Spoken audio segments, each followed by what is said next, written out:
Jerusalem thara kapain ropuya om suta ka du vetuan mangai tu iswa pandro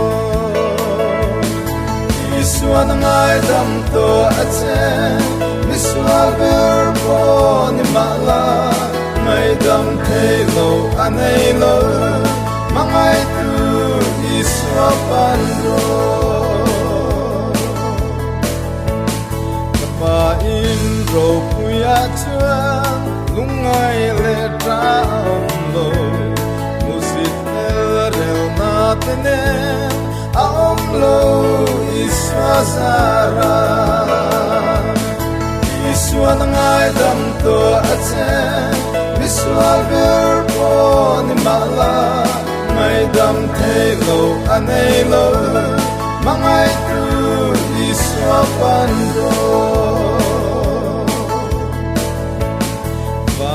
ngel sak vet helo ne na la kan sana ring du lo de ro chuan satuan shrem munan changa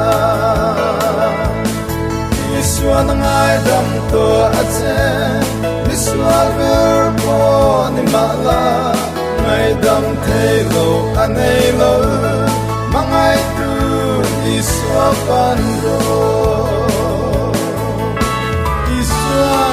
dam to chen so da po ni ma la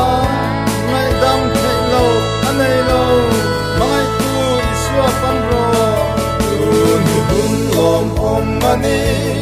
san dam na ni po ani in bible in min shil pan thoi ro I kai ani iswa ngai dam to achen miswa verbo ni mala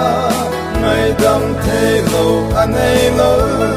mangai tu iswa pan